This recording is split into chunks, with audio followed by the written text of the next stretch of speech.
Here we go again. We're the How Not to Get Ripped Off by Your Car Dealer team. We've been doing this for years. You've heard the recorded introduction. You know the nuts and bolts, the fundamentals of what we do. And this is just reporting to you that we are pumped up as usual. We really, really love doing this show. We're seeing some results slowly. Some exciting things are happening in the industry, and some terrible things are happening in the industry. And you're the victims. You folks out there in car, truck buying land, car, truck leasing land, you're at the mercy of a predatory dealer network nationwide, waiting just like a pack of wolves for you to wander onto their lot and be sold a car at an exorbitantly high price. Prices have never been higher on cars and trucks, leasing prices. It's crazy. The only good news, you regulars know this, is the car you're driving right now is worth far more than it's been last year or the year before. You're driving a car that's appreciating in value. So that's not bad, except what are you going to do with it? If you sell it, then you got to go out and buy another used or new car, or lease one, and then all that profit that you made on selling the car you're driving now goes back. So you're caught between a rock and a hard place. And we're here to help you navigate the really, really, really difficult minefield that you have to go through if you're thinking about leasing or buying a car. Our advice to you is don't. Just play it safe. Don't buy right now. And no matter how much I say that, I'm a dealer. We have a Toyota dealership in North Palm Beach, and we're selling cars, and we're selling a lot of cars. Not as many as we sold previously because of the supply situation, but our prices are higher. We're selling cars at MSRP, and gosh, turns out we're the lowest price in town. All the other dealers are marking them up over MSRP. So I really almost feel conflicted. My heart bleeds for you. I feel your pain as a consumer, but my heart also is happy as a dealer because we're making a lot of money. And I just have to tell the truth. All car dealers are making more money today than they've ever in their entire history. The manufacturers, that's a little bit variable, but they're doing pretty well. You don't hear the manufacturers crying too much. They wish they could build more cars because they can sell every one they can build, but they're still getting all the money for the car, and they're not doing too bad. So here we are. Everybody out there in radio land, oh, by the way, YouTube land, Facebook land, Twitter land, cyberspace. You're listening and watching us in different venues. We welcome your calls. I have an agenda. Nancy, Stu, Rick, we all have things we want to talk about, but that's what we want to talk about. We actually should be listening to you. What do you want to talk about? You've got something on your mind. Recently, something happened. I know you got a car. Most of you do. You wouldn't be listening to Earl on Cars if you didn't have a car. And something happened. Was it a squeak, rattle, or roll? Was it a gas mileage situation? Or is it on its last legs and you got to buy a car? And you don't want to buy a car because you know you're going to be paying through the nose. What do you do? Well, you can call 877-960-9960. That's 877-960-9960. We will take your phone call. A little heads up, we're having some technical difficulties here at the radio station, and so we're not going to be able to use the laptop to transmit the call numbers and names. We're doing it by text, and we're on a group text that we have two people. Nancy will be receiving a text of your call, and Nancy is sitting to my left. She's my co-host and been with me since the get-go on this radio show, and she will prioritize your phone call, your 877-960-9960. But we got no problem with our YouTube, and Rick is monitoring YouTube. Rick Kearney, certified diagnostic master technician. He is the know-it-all, see-it-all, answer-it-all questions about anything, mechanical, robotic, electronic, what's another word, computer. He can answer all the questions. So if you want to talk to Rick and you're on YouTube, youtube.com/Earl on Cars. youtube.com/Earl on Cars. Get your question to Rick, and he will answer it. 99%, I mean, nobody's 100% right, but except Google. Google's 100%. So in that 1%, we jump on Google, or you can jump on Google and save yourself the time. Okay, youtube.com/Earl on Cars. Text us, just the old-fashioned text, area code 772-497-6530. That text goes right through to us. Stu Stewart, my son, general manager of our dealership, is sitting across the table here in the studio, and the text go right to him, and he will try to get your text pretty quickly. We prioritize the phone call, and as we do the phone calls, we go to the text. It's all about you. What are your comments? We don't have to have questions. Your comments sometimes are more fun. I mean, if you have a problem with us, we'd love to hear from you. And if you're timid, no problem. We have youranonymousfeedback.com. That's for the folks that don't want to have their privacy invaded. I gave up on that a long time ago. I have no privacy. It doesn't bother me. But to a lot of people, privacy is very important, and we respect that, and there is youranonymousfeedback.com. Go to that address on the web, YOURANONYMOUS, feedback, FEEDBACK.com, youranonymousfeedback.com. And say whatever you want, how you want to say it. The only way we will censor it is by vulgarity, profanity, but not essence, not the meaning. If you think I'm crazy, we'll say that you think I'm crazy, but we're not going to use dirty words to describe my mental condition. Although you may think them yourselves, we're not going to repeat that out of respect for other people's dignity or whatever you want to call it. So there we are. We're waiting for your calls. We're waiting for your text. And I'm going to introduce Nancy Stewart. She's sitting to my left. She has the automotive news clutched in her left hand, and she has her pen in her right hand. And she's got a really important notice. If you haven't listened to the show before and you happen to be female, hang on to your hat, because she's got some great news for you. Nancy? Good morning, ladies and gentlemen. Thank you so much for joining us this morning. You're a very important part of the show. Here's a question for everyone, just to kickstart the radio show this morning. I'd like you to give us a call with your answer. How far did you travel to purchase a vehicle recently? It's an interesting question, and it's one that Automotive News asks over and over again. And with the car shortage, the consumer is traveling. 877-960-9960, or you can text us at 772-497-6530. Ladies, were you in control of negotiating for your vehicle this past week? Were you in service, and did you get the respect that you were due when you asked a question? This morning, I have $50 for the first 2 new lady callers. Give us a call, share your thoughts, give us a call, and just say hello. 877-960-9960. And again, you can text us 772-497-6530. Don't forget, youranonymousfeedback.com.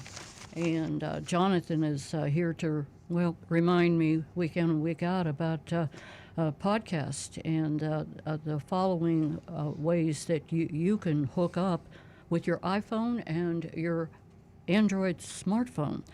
Apple Podcasts, Spotify, Google, Amazon Music, Stitcher, and SoundCloud. So give us a call toll free at 877-960-9960. And now back to the recovering car dealer. I believe we may have a phone call, but go ahead. I'll check it. Okay. I was just going to say our mystery shopping report. I was going to introduce Stu Stewart, my son, who is in charge of that. But if we have a phone call, then we will defer that and go to the phone. We're gonna go to Doug, who's a regular caller from Boca. Okay. Good morning, Doug. Hey, how are you guys? We're doing great. fine. So I'm in a quandary. I have 3 lease cars. One is my mom's, and she wanted to get an extension on it. Um, so they only would give her till July. Hmm. No, I'm sorry, August. And when I called up Toyota to see if I could extend it more, they said no. Really? That was Yeah, they your said, Toyota? That's Wow, my mom's Toyota that I'm she got surprised. from me. How Um, long was the first extension? first 4 months. They did a 4 months and Oh, then I they didn't moved. realize that. Yeah. Yeah. Well, I thought maybe I didn't hear that first part. Yeah, yeah. 4 months is pretty generous, but I can see where they draw the line somewhere. So Sim's got an accord that the lease has been over, and they're extending it to November, which would mean, is that 11 months, Sim? Yeah, which I was surprised that Honda did that. Uh huh. So now, my mom's car only has 7,000 miles on it, Wow. and the lease is up in August, and I was thinking of purchasing it, but I don't know Definitely. how to do that since it's my mom.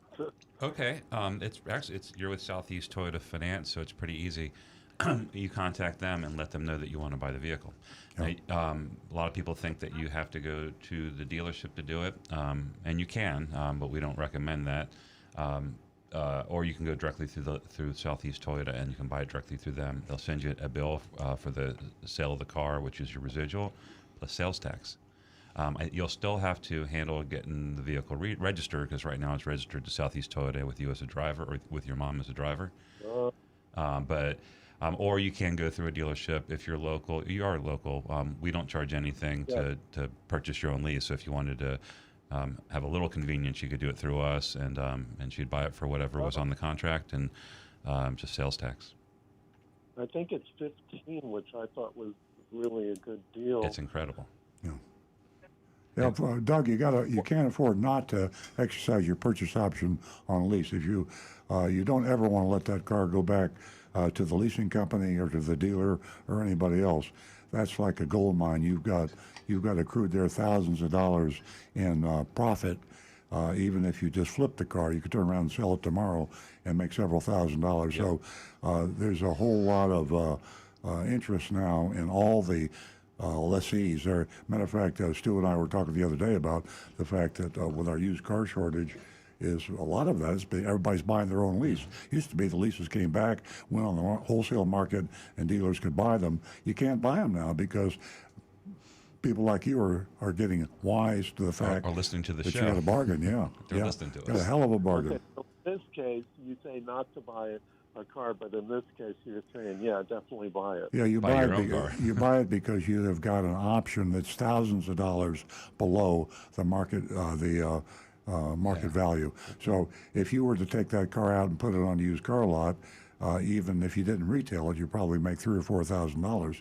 And if you want to retail it, you could make $5,000 or $6,000. So it's a real nest egg gold mine thing. You got to jump on, take advantage of. Yeah, when they leased that car, when you leased that car, the bank had no idea what was going to happen in 2022 or 2021. So they figured it was going to be worth $15,000, and they were making out like bandits, and things turned around, and now you're the bandit.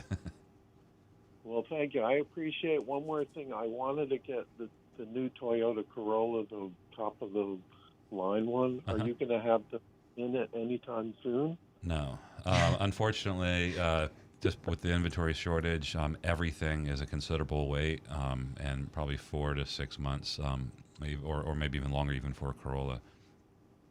Oh, one more thing, and I'm sorry to take up your Sure. time. I have that Honda Civic Si sedan, and they told me that they wanted my car, right? It's on the lease too, and the buyout on that is only 15, and supposedly the market value on that is 29,000. It's crazy, yeah. Ka-ching, ka-ching. Oh, But- congratulations. Okay. But be careful with that Honda. Don't let them charge you any, any dealer fees or any inspection fees or anything like that. That's your car. You can buy it. So. Exactly. Doug, thank you so much for the call this morning. Oh, and Ella and Sim say hello. Oh, hi. Hey. Hey, Earl. Meow. Y'all have a great weekend. Okay. Give thank us a you. call again. Thanks, Doug. The Earl Stewart on cars right here. You can get so much information. It's amazing that there are so many people out there that don't realize that they can purchase that lease. And boy, you are going to get a deal of a lifetime. And it is worth definitely looking into exercising your purchasing options. Do it. 877-960-9960, or you can text us at 772-497-6530. We're going to go to Frank, who's been holding from West Palm Beach. Good morning, Frank. Good morning. Good morning. My Great. question is, I have a 2019 RAV4 Limited that I got from you guys about 3 years ago, and when I pass a intersection, it goes beep beep, beep beep, and I'm trying to figure out, can you turn that off? It's probably not reading the white lines. Do you have the radar cruise turned on? I don't know. I'll bet you do. My wife has pretty much the same vehicle. It's a 19 RAV XLE that she's driving.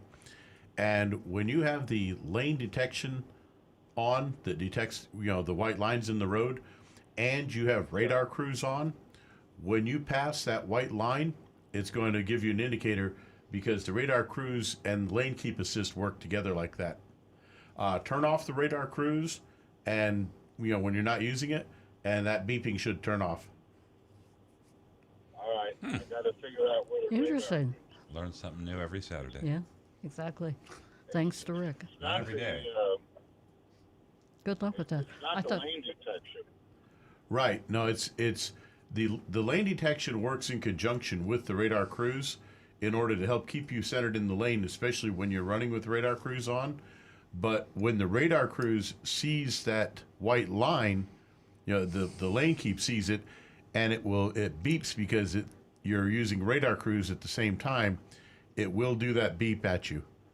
But if you turn off the radar cruise, then it'll work normal. Where do you turn it off?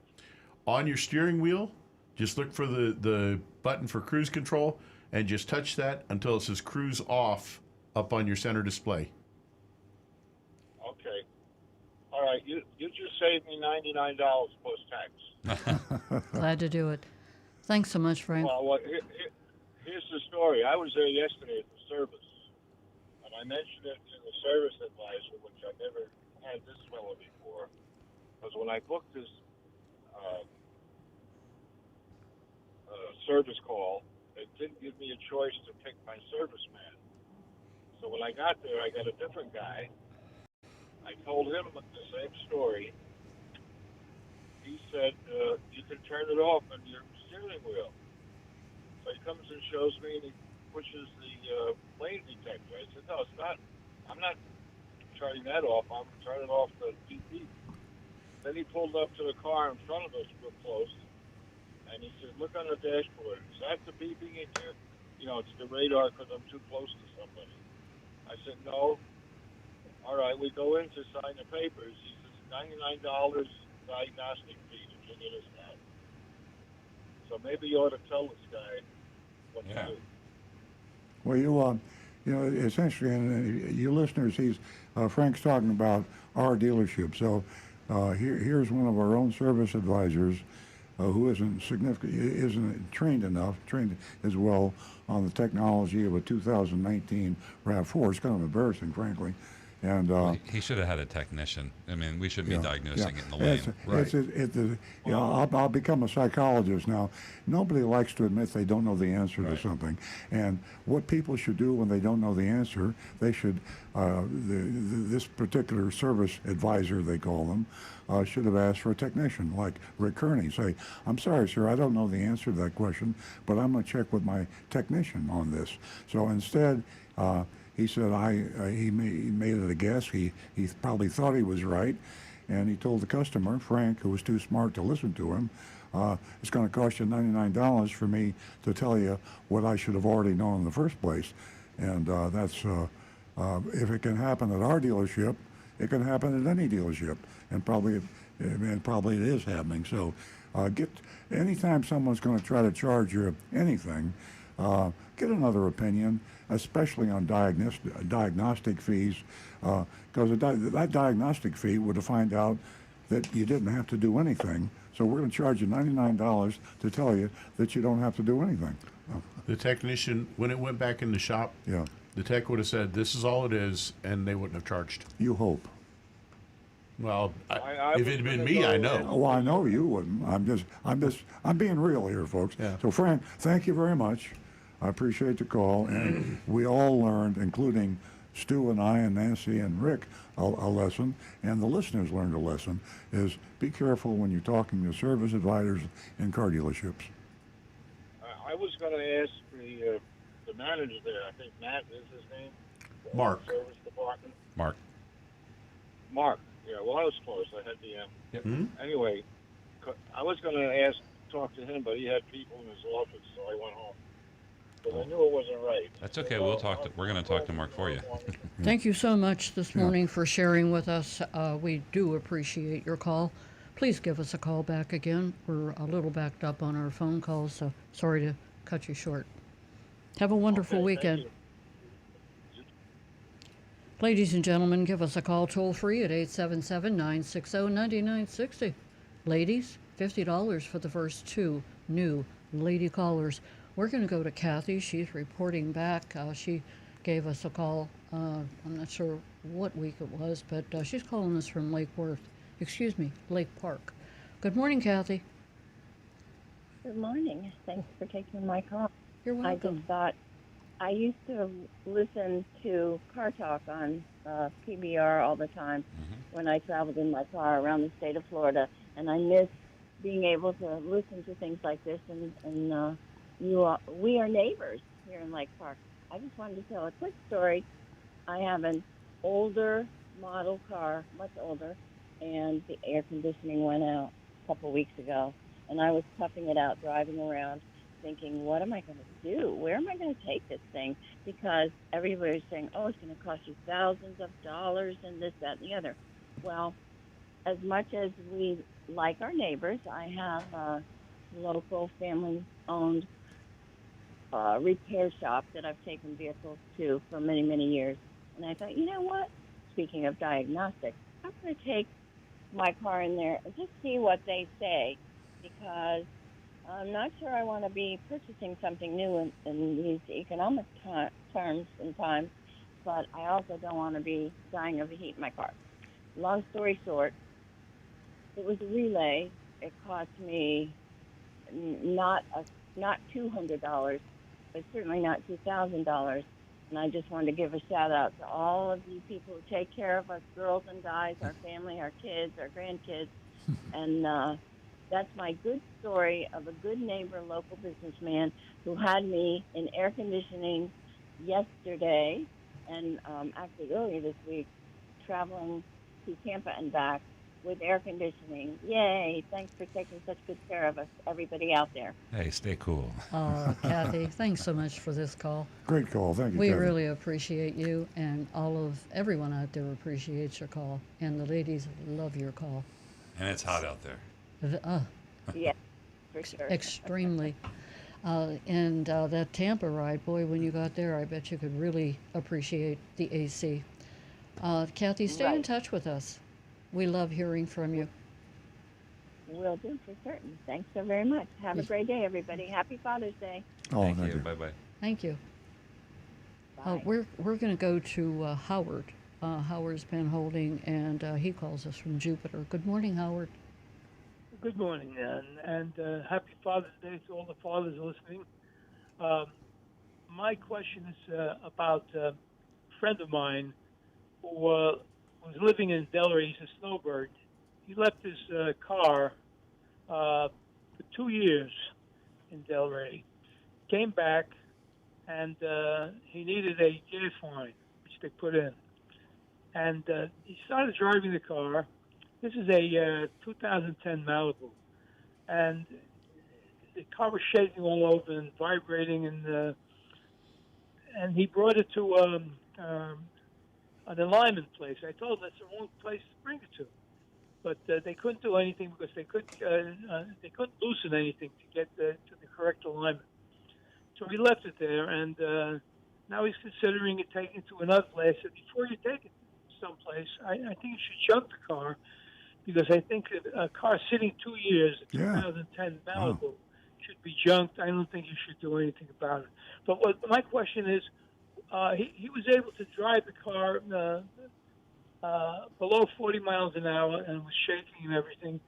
What would cause a car to shake, especially a car that's been sitting for 2 years? I don't think it's the alignment. I think it has to be something else. So, Rick? What do you think the problem with that car is? Could be quite a few things, but the two major ones that pop to mind. First one is flat spotting on the tires. Yeah. When your tires sit in one position with the weight of the car on them for a good long time. 2 years. Yeah, like that. Tires are square. Yeah. It develops literally, it pushes that tire out of shape. So it's got a flat spot where it's been sitting. And as you're driving, every time it hits that spot, it's going to thump and shake. And of course, the tires don't all rotate at the same speed because you turning left and right. So they're going to get out of sync, and you're going to get all this thumping and bumping from all four corners. Now, sometimes that will cure itself as the tires heat up. Sometimes they will actually regain their original round shape. Sometimes they won't. The other thing that's most likely is the brakes. The brake rotors and the brake drums get rust and surface debris and corrosion. And as you're driving, when your pads and the shoes are hitting that will actually cause it to shake and vibrate Even quite a when bit. you don't put your foot on the brake? Even when you're not stepping on the brake. Oh. Yep. Wow. Because when you release the brakes, the pads and shoes only move away from the rotor and drums by 1/10 of a millimeter, just a very tiny, tiny little bit.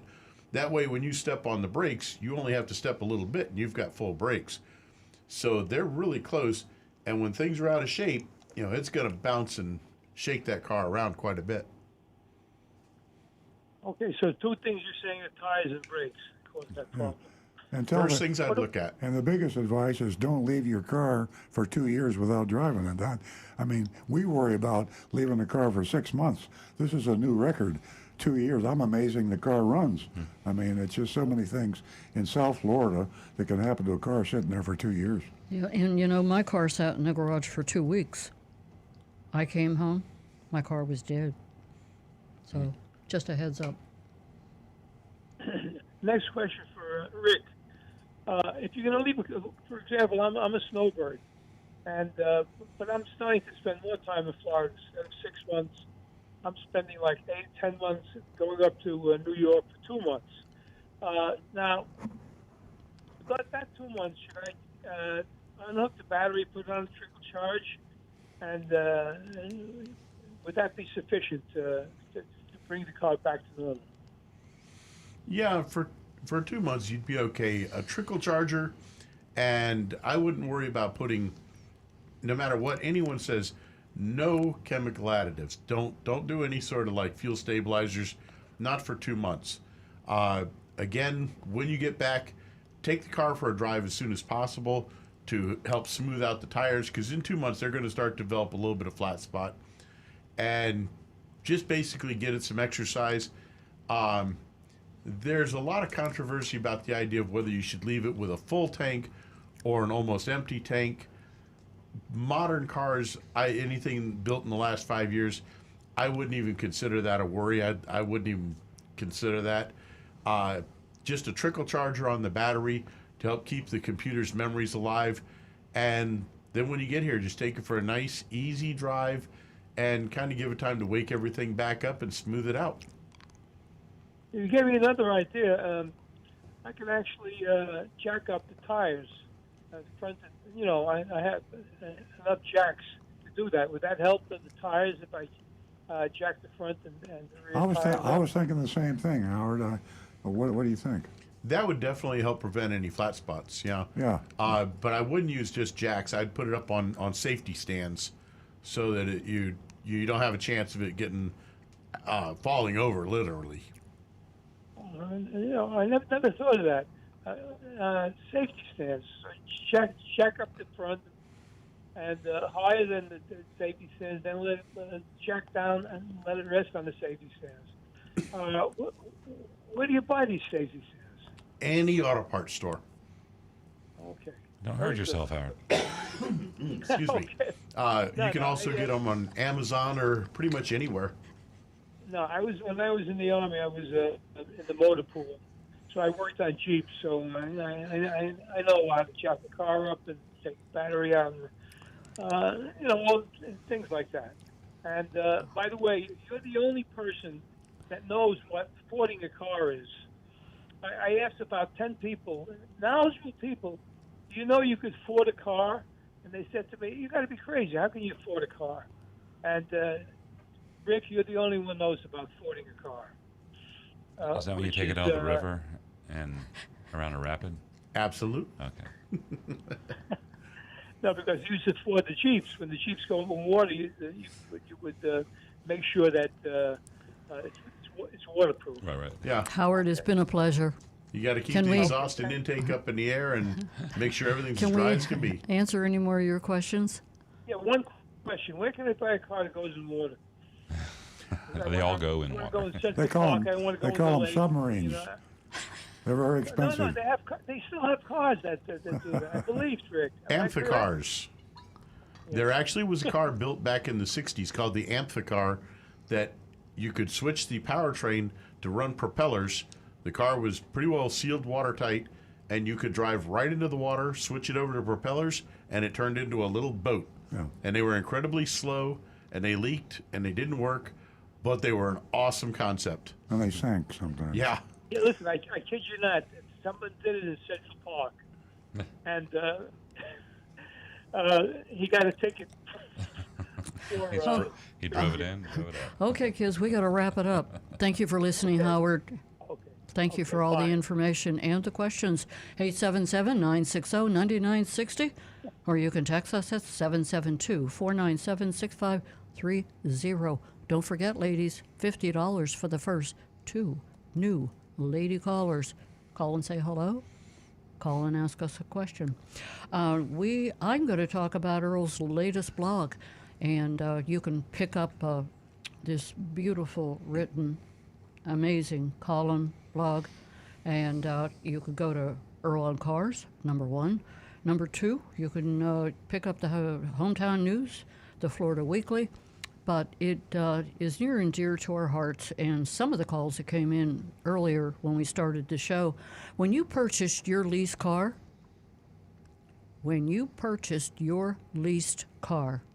participating in a class action lawsuit to repay you.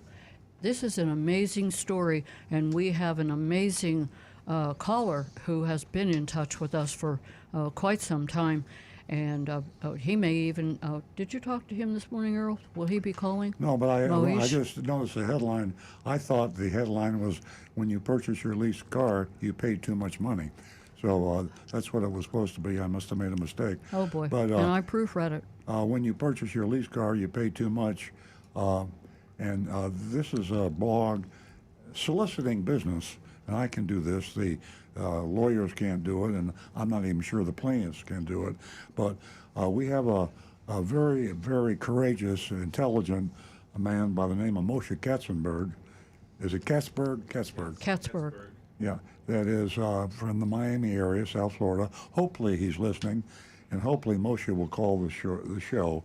And he's working with a very, very talented class action attorney.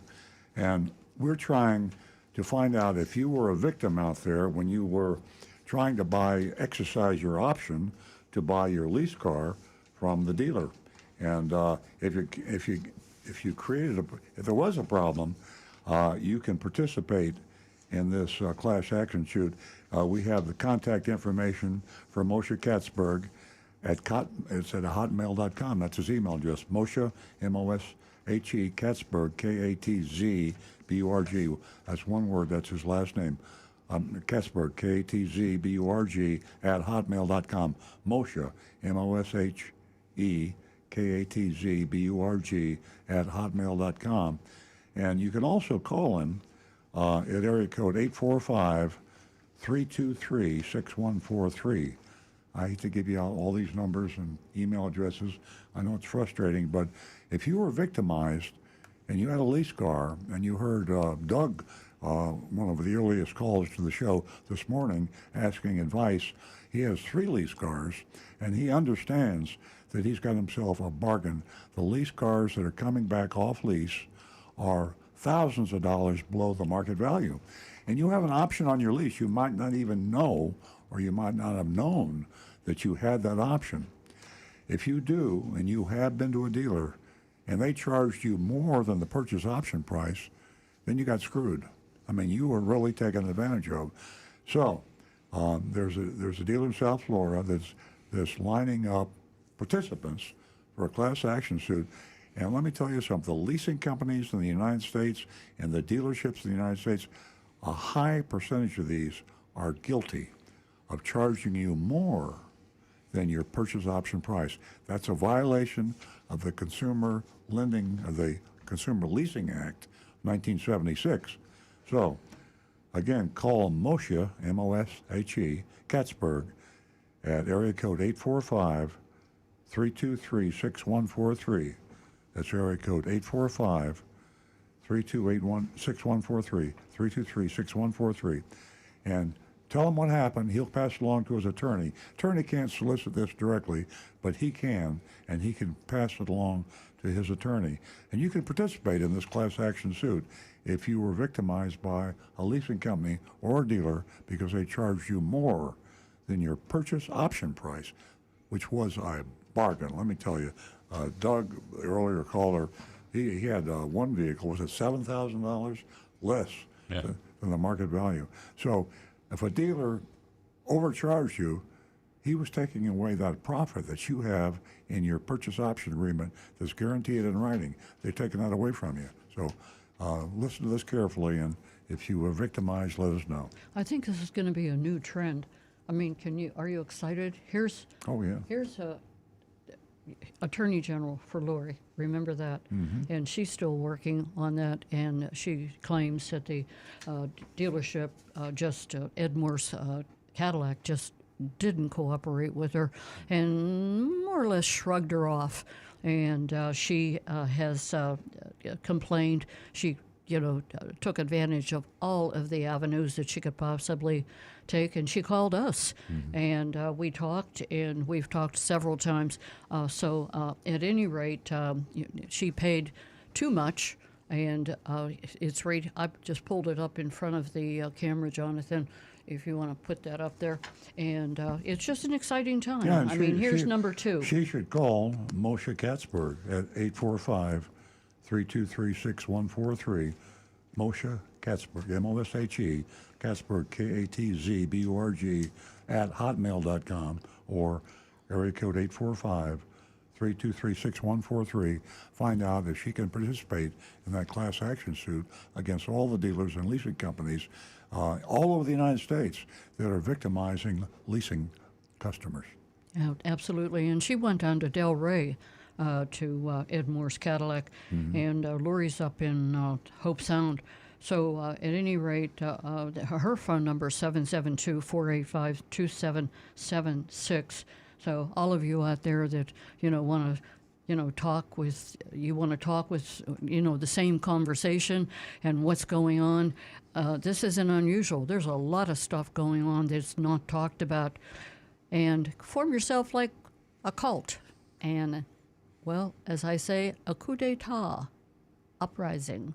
877-960-9960. Or you can text us at 772-497-6530. Again, ladies, $50 for the first 2 new lady callers. Now back to the recovering car dealer. Well, let's get some texts or YouTubes. All right. We got Anne Marie's got a text waiting for us. Let me jump over to that. Emery says, "Good morning. Sometimes I toy with the idea of renting a different vehicle to see what the new models are like. Good luck with that. And if it would fit me and or my garage. Since car rental companies don't always have the vehicle brand I want to rent, I wonder if dealers might rent the various models I'm interested in. This prompts the following questions. Do all car dealers rent cars or just dealers with body shops?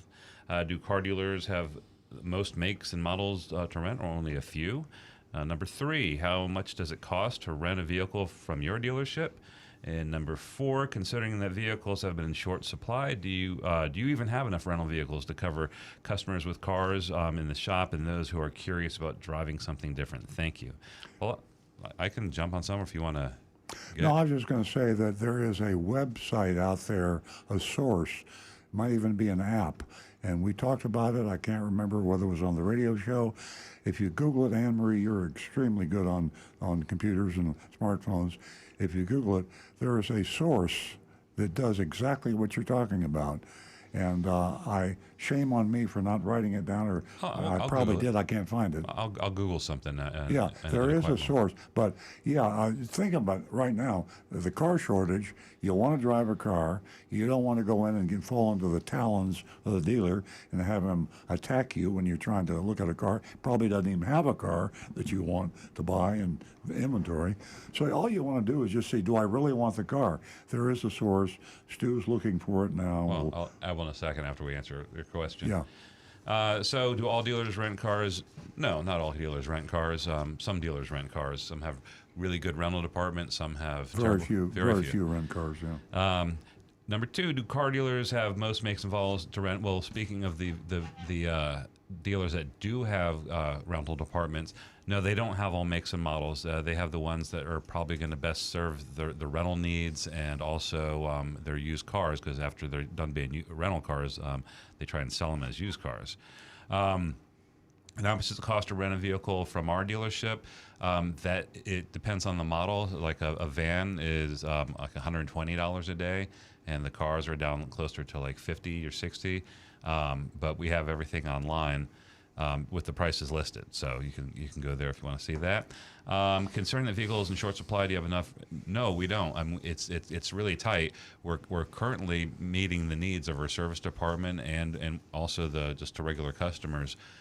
But to have enough vehicles for all the models to show us demo, we can't. As a matter of fact, our source of rental cars through Toyota has been drastically cut back because of the inventory. They're all coming from the same place. They're coming from Toyota factories. Yeah, normally rental car companies can buy directly from the factory, not literally directly, but for all intents and purposes directly.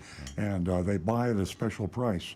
And rental car companies, forever have been able to buy rental cars dirt cheap. It was a source of excess production for our manufacturers, and there was never a problem. Today, the rental companies are actually paying sticker price and above. The dealers are actually selling cars at the auction to rental car companies for over sticker price. Yeah, new cars, they're buying whatever they can buy. Yeah. Just cars, and it's all very expensive, and that's driving the rates up really high too. All right, that's thank you, Anne-Marie. It's a great set of questions. Here's another one here. It says, I saw Kia and Hyundai. I saw Kia and Hyundai are the same company. Dealers are charging 15%. I'm sorry, was that from last Saturday? I remember reading this one. There we go. This is from Negan 1. There's a story, he just sent a news story about there was a performance shop. A mechanic had a bunch of vehicles in the shop, collected a bunch of money to modify them and make them performance cars, and then he took off with all the engines and the cash and left all the cars without engines and ripped off, I don't know how many people, a bunch of people, but he sent the link to the story. Negan asked a question. He says, if you're going to have to pay, if you're going to pay money to have your car modified with a lot of money, he would think it would be best to pay a little at a time or have some kind of escrow account. That might be safe. I didn't know it was that dirty of a business. I mean, Sounds usually to me like he was Fast and Furious. that's what it sounds like. And he left quite fast and furiously with those engines. Oh, yeah. Yeah, I mean, I don't know. For like a special project like that, usually there's a deposit involved and there's a balance due when the work is done. So yeah, if you're going to pay anybody up front for everything, that better be your mama. You better know that person. Do you have any YouTube comments coming in? I've got a couple. Great. Excuse me. First one here is from John Strine. He says, got a story on pricing for you. Stopped into Toyota of Vero Beach just to see what they had. Salesperson met me and told him what I was looking for, and I asked about pricing. He gave me an MSRP on a Venza and a Highlander hybrid, and then said, of course, there's a $10,000 to $12,000 markup over MSRP, plus taxes and fees. John says, I smiled and asked, over MSRP? He said, yes. It's just supply and demand, and every dealership is charging more than MSRP. And Donovan, our buddy Donovan, came in. By the way, that was the same dealership that sold, I think it was like 20 brand new Toyotas at the auction, making about $6,000 on each one of them. Wow. Brand new. Donovan says, speaking of Toyota of Vero Beach, I got a random text message from a salesperson I interacted with in 2021. He got the text this past Wednesday. He asked if I was still interested in a car they had a few. I said maybe. I said maybe I was, but not with their crazy 10K markup. The salesman replied back with, it's the market, bud. Biden's fault. Oh, really? I was shocked that became political within 5 minutes. So funny. I told him to leave me alone and left a negative review. A few hours later, I got a call from the general manager, Joe, who could not stop apologizing for what the salesman did. It was totally uncalled for, and he totally agreed. He was shocked one of their salespeople did that. And Donovan's advice, be careful where you shop today. Oh, yeah. Boy, great. It's always been Always crazy. great hearing from Donovan. But apparently some of these salesmen out there are just so hungry. Yeah. Well, they're utilizing different tactics now. That's what we Yeah. see in every shop. It's always like they justify their markup and say everybody else is doing it. Yep. I've never had a whole bunch, seen so much. Justification. Exactly. Rationalization. Justification. Ladies and gentlemen, speaking of justification, I want to guide you towards www.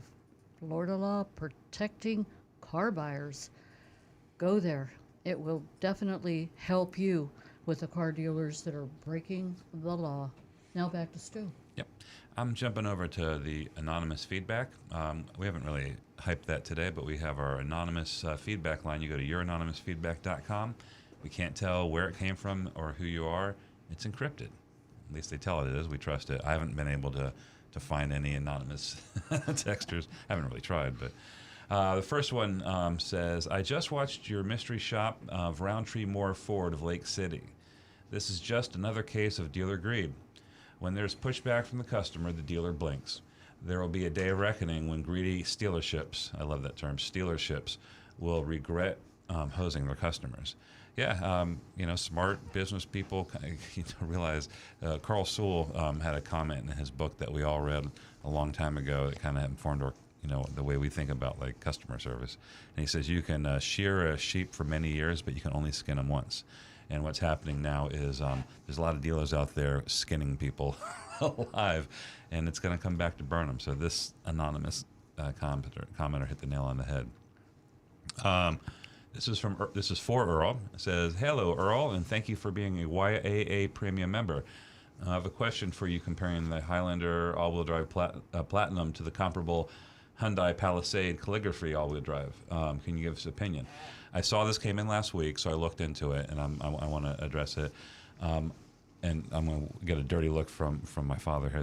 I'm going to recommend the Highlander, and the reason for that, I did a side-by-side comparison on Edmunds. And basically, if you go down all the features, they're pretty much the same. All the luxury features, they have everything.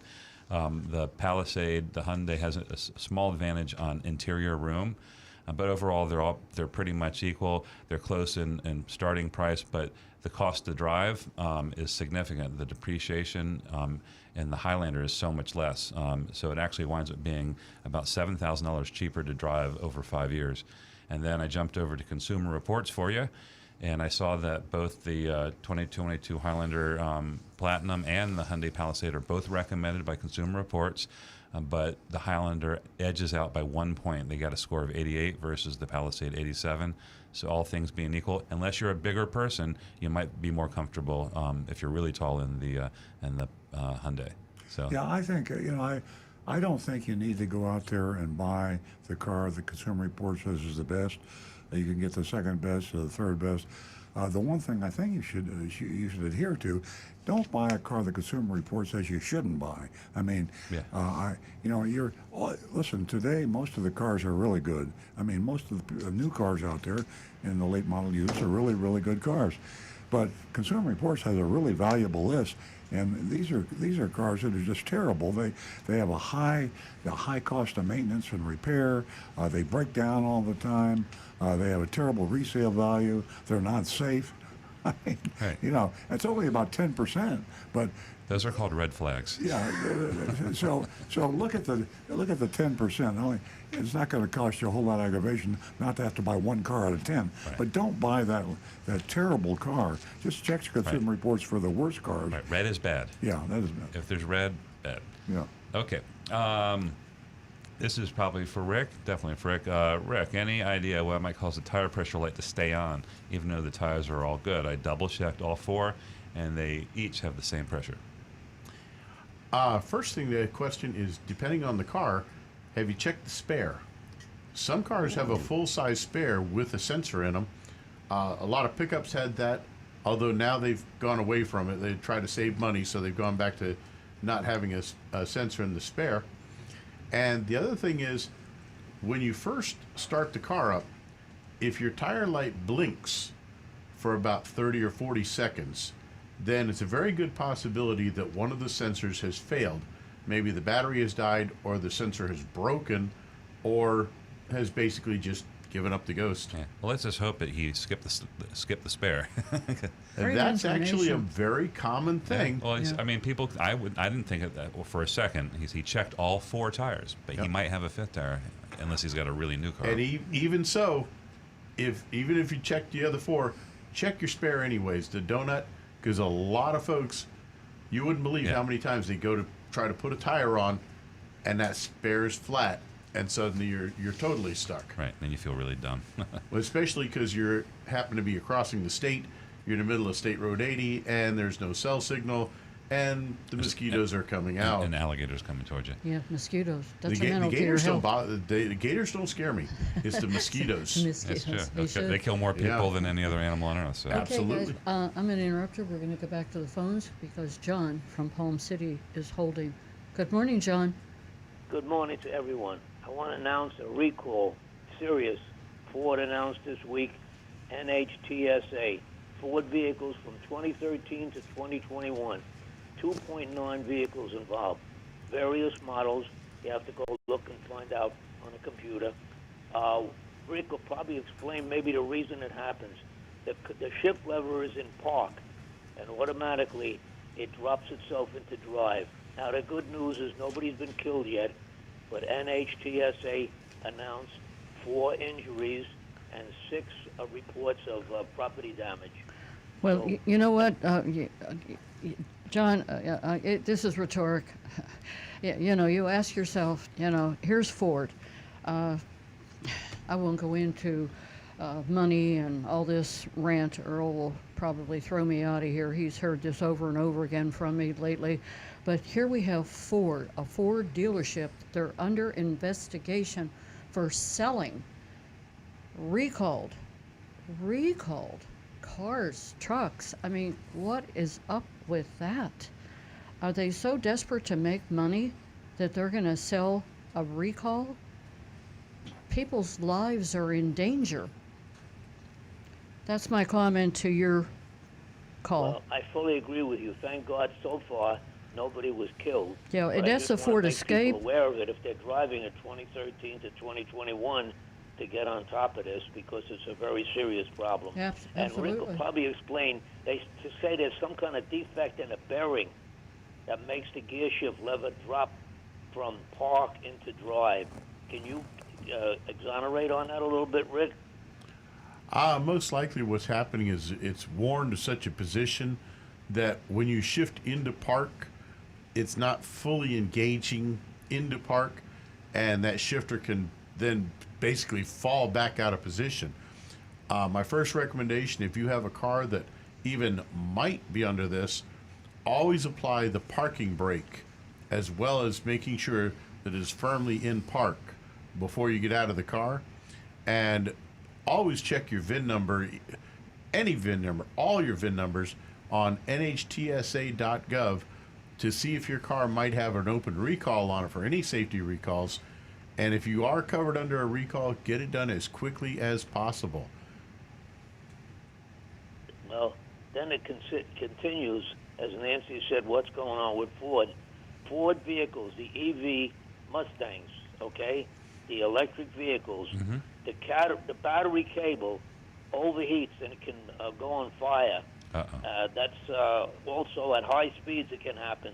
So actually, on these 49,000 Mustangs, Ford has stopped selling them until this problem is corrected on any new one that's delivered. But it's another recall that was announced at the same time.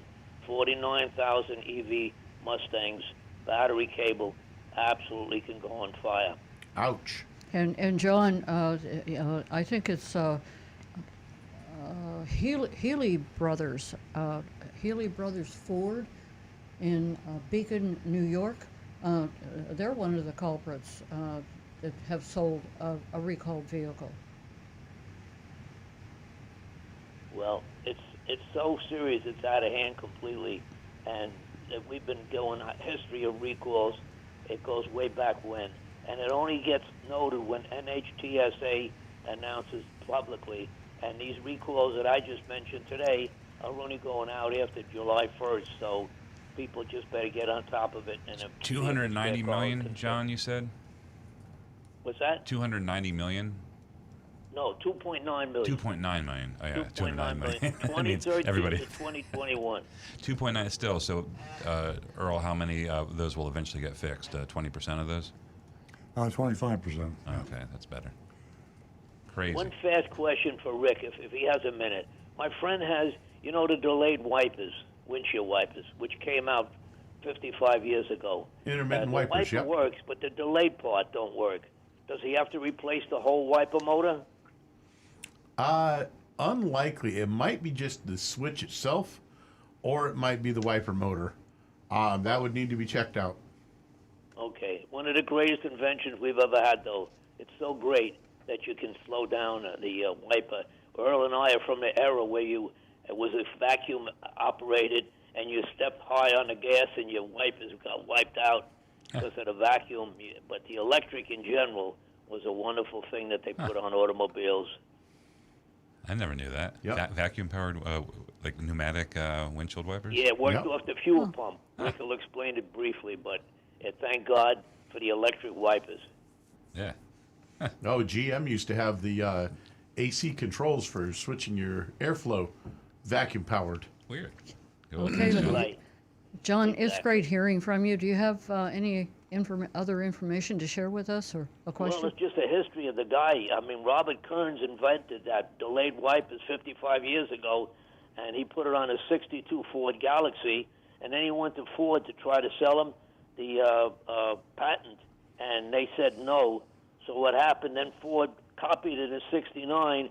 He sued Ford. He got a lot of money from them, and then Mercedes adopted it, and then Chrysler, et cetera, but he sued all of them.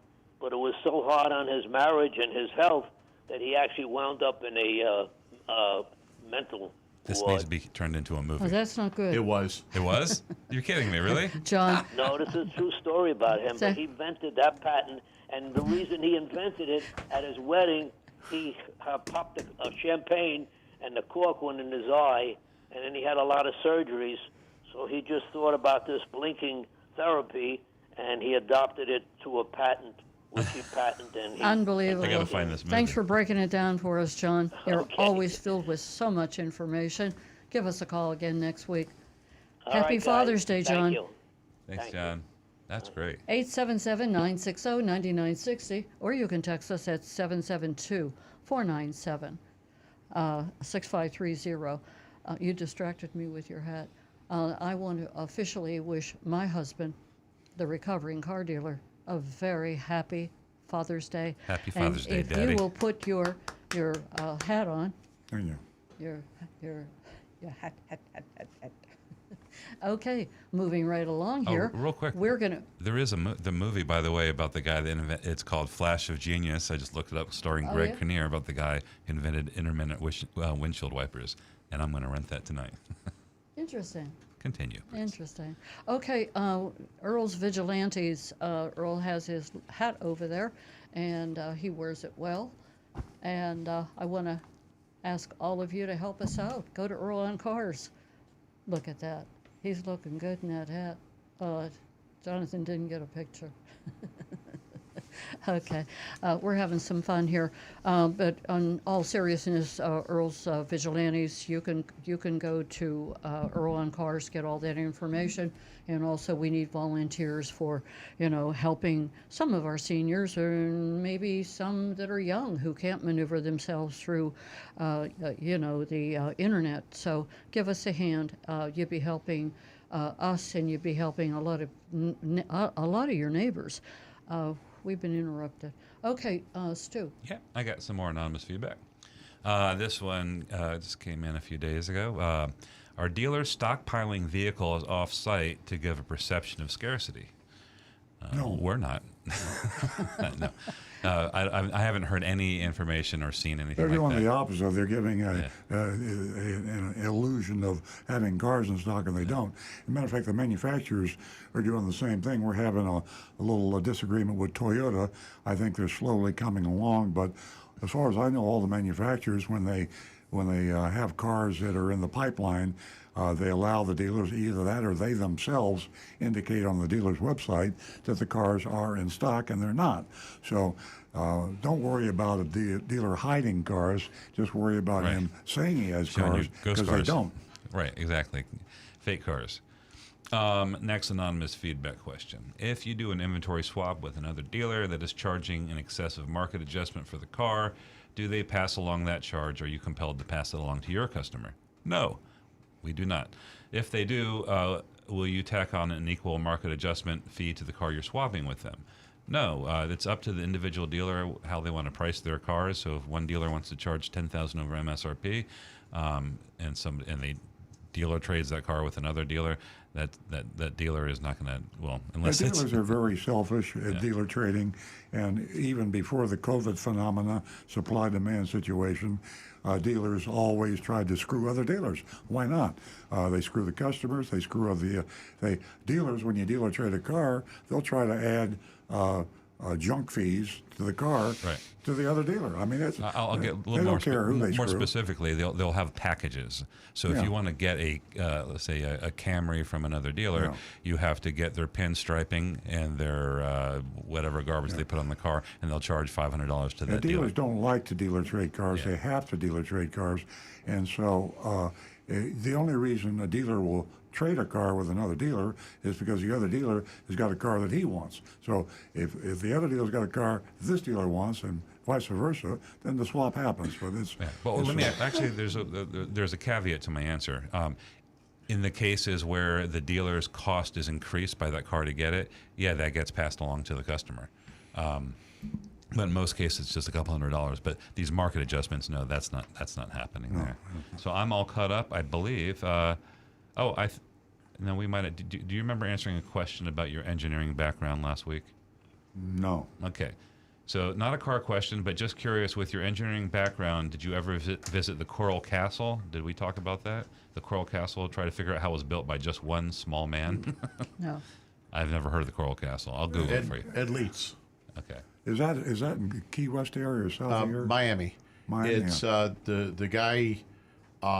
He's a European immigrant, came over many years ago. Oh, yeah, I know. And he built this entire area out of big pieces of coral that nobody has any clue how he moved Right. these. It's like the pyramids of Egypt, multi-ton right? things. Yeah. Huge blocks of cocaine. I've heard of it, but I don't Yeah. don't know the details. Yeah. So you don't know how he did it? UFOs? Magnetic levitation? Probably UFOs, I'm thinking. Right. Okay, we're caught up with text and anonymous feedback. Back to the recovering car dealer. Yeah, there's an article Nancy reminded me on the way to the show this morning. It's in a trade journal magazine, part of Automotive News. It's the service version of it. And it was I learned something from this. I'm really surprised. Talking about body shops, collision repair centers, and the fact that most people are not thinking about taking the. I thought that the insurance companies were overly influencing customers to take their damaged cars to a preferred shop, or a Allstate, State Farm, Geico preferred shop, and they have certain guidelines. According to this article, they don't. There was a survey done. So I learned something from the article, but what you can learn is this from the article is body shops are scarce today. Dealers don't like body shops because they can't make as much money as they'd like, and there are a lot of reasons for that. The number one reason being insurance companies pay the dealer in the insurance company, and they pay the customer, but the dealer ends up with the money if they have a body shop. And the Allstate, State Farm, Geico, they're pretty frugal. They don't want to overspend on a repair. So if you have a damaged car, you should try to find a dealer body shop. You should probably find a dealer that owns his own body shop, because he will use your factory recommended parts. Your factory OEM, they call them, original equipment manufacturer. The factory parts are the ones that are tested for safety, and they're also tested for quality. And the other body shops are inclined to use the cheapest part they can find. So they'll find a part from Taiwan or Korea or Vietnam, or they shop the world over, and they buy the cheapest parts they can find. And they take the check they get from the insurance company, and if the insurance company won't pay them more money, one way to make more money is to buy a cheaper part. If you got a Lexus, go to a Lexus body shop. If you got a Chevrolet, go to a Chevrolet dealer's body shop. And the insurance companies should cooperate with you on that. They might give you a hard time, but according to this article, they won't. Give it a try, and I would be very pushy. If I had a Buick, I'd want to find a Buick dealer body shop. I wouldn't want to just take it to an independent shop, or I wouldn't want to take it to a Toyota dealer's body shop, because then he's got to buy the parts from the Buick dealer. If he's going to use OEM, chances are he probably wouldn't use OEM. He'd use cheap aftermarket parts. So that's my tip of the day. Okay. Great tip. We're going to go back to the phones, and we're going to talk to Dana, who's calling us from Jupiter. Good morning, Dana. Good morning. Welcome back. Thank you. I'm calling to say thank you to you and Earl and the family. You helped my brother-in-law Richard get his hybrid RAV4 the other day. Ooh. And he is smiling through the day and night. He is so happy. My sister's happy. They're just thrilled with all the work you put into it, and I just want to say thank you. Dana, thank you so much for this call. Dana, how long did he have to wait for that? They put in the order in December. Oh, jeez. It was a long journey, Dana. Yeah, they were going to be leaving. They're leaving on Tuesday to take the auto train up north, and the car was due next week. And you guys scrambled and made it happen, so they have their brand new car. Yeah, we talked. They were very happy, very, very happy. Yeah. Thank you so much for the call. You gave them a great deal on their trade-in. You gave them a great deal on their trade-in, and I'm just so happy because I recommended you guys, and you've come through. So I appreciate it, and thank you so much. You're quite welcome. Everyone here thanks you. Everyone is smiling. I'm smiling. See, there's Stu smile. You can't see me. There's Rick smile.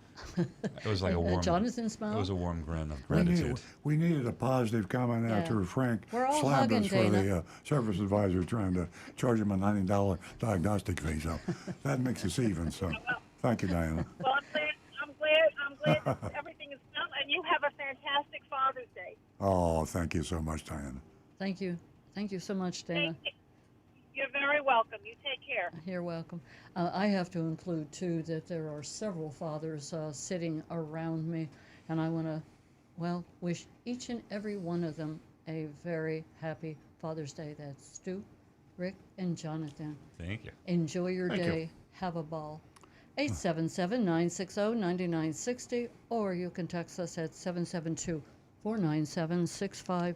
You know, the Consumer Report is just, I always say how amazing it is, but While Somebody Nancy's take over. while Nancy's coughing, Nancy's I'm taking Rick's place. Nancy's making me a blueberry pie for Father's Day, and I mean from scratch. She got the shortening and the flour and the fresh blueberries, and I'm going to have and a I bought a homemade rolling pin. blueberry pie and a rolling pin. Yeah, You're can taking chase your them life around. in. I tried to You're You're talk her- taking your life into your I hands. tried to talk you out of the rolling pin. I said, please don't buy the rolling pin. A little taste of Maine. There you go. But at any rate, I've regained my composure. Allergy seasons. Rick can relate to me, and of course so can Stu.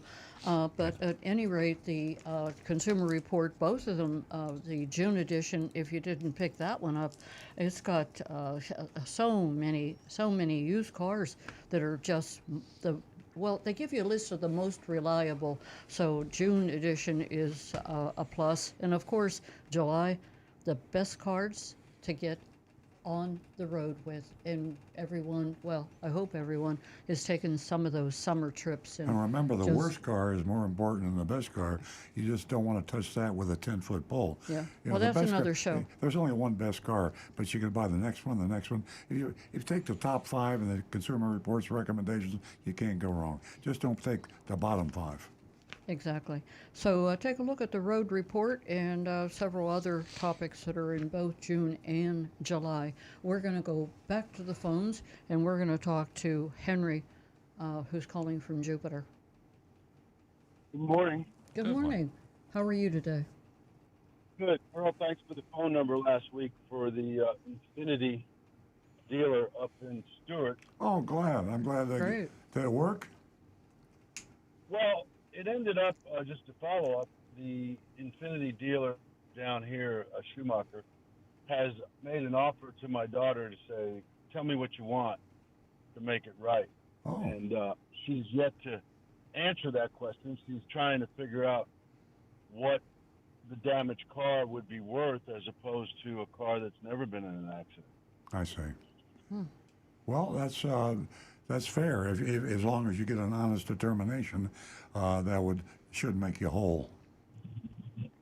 Yeah, so I didn't know if you could weigh in on that question. You know, the car was in there for 3 months, so obviously, you know, there was a fair amount of work, Sure. I guess, that was done. Oh, absolutely. Yeah, you're right. That wasn't a dented fender. That was something pretty serious. So, you know, I mean, it's going to come back to... Now, the car's still not showing Carfax. I mean, doesn't appear yet, which was the thing that basically, you know, she was not aware of the Carfax when she bought it. Mm-hmm.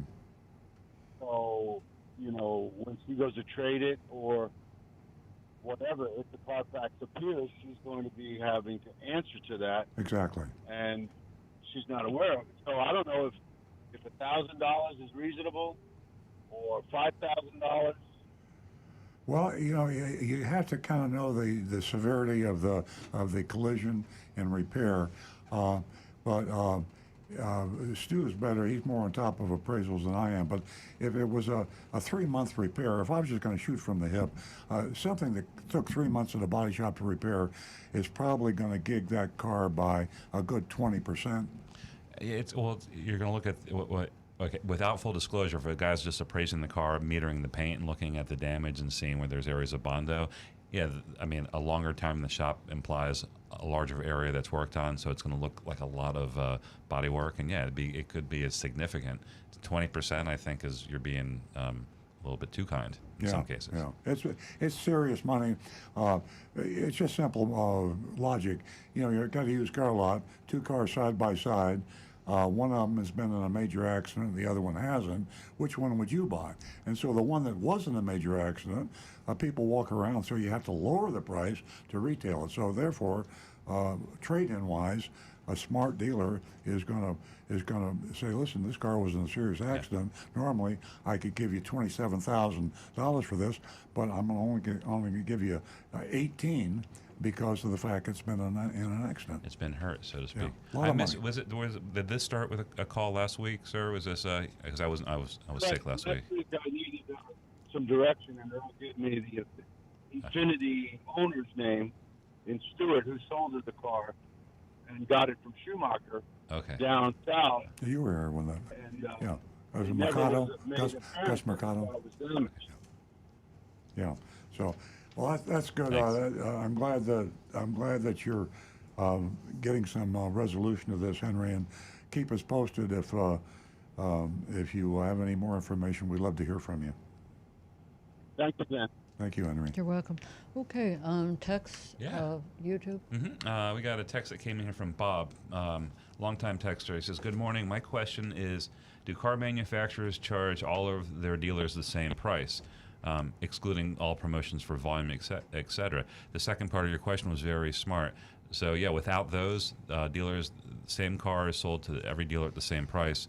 But there are these stair-step incentives, which effectively lower the cost to certain dealers based on their sales. Now, that's not really a factor now because of the way the inventory situation is. But great question. But yeah, simple question. Dealers pay the same on the invoice for the cars. For the cars, right? Yeah. And that was the last one. Rick, any popping in over there? I got a couple over here. Let's see. This one in from Charles. He says, "Good morning, all.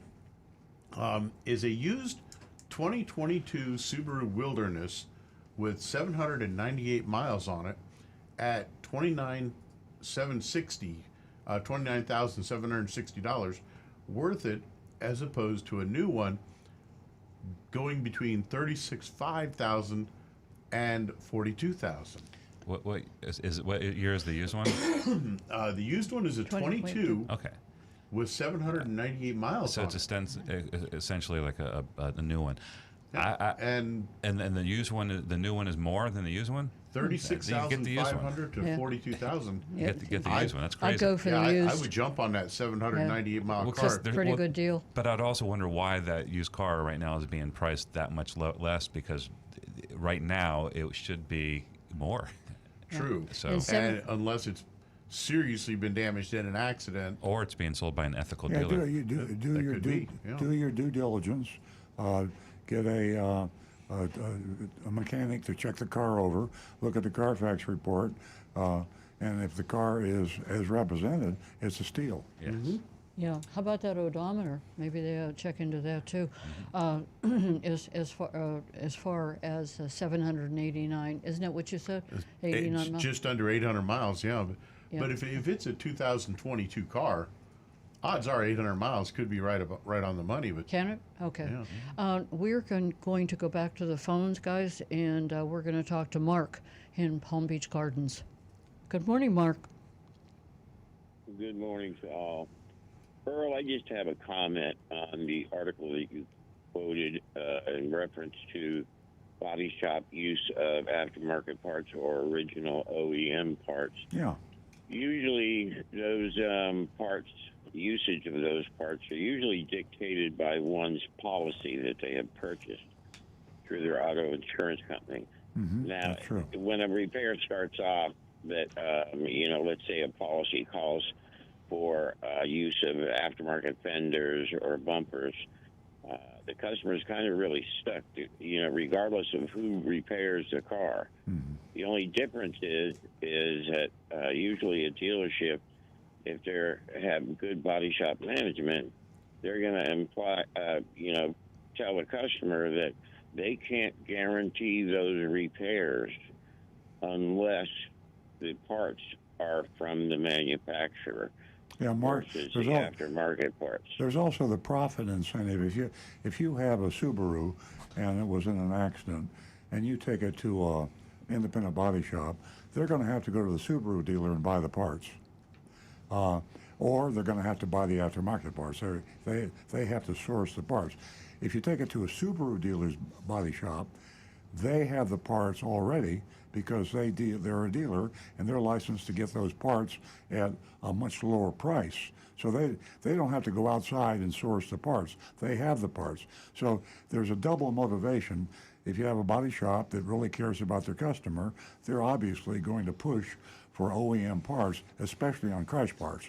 Because if you have a fender or a bumper, that bumper has never been safety tested if it's an aftermarket. If it's a OEM part on a Subaru, that has been through NHTSA crash testing, and it's a very safe part. So you have a profit motivation if the Subaru dealer body shop, and you also have the concern for the customer motivation. The independent body shop, all he's got is a profit motivation.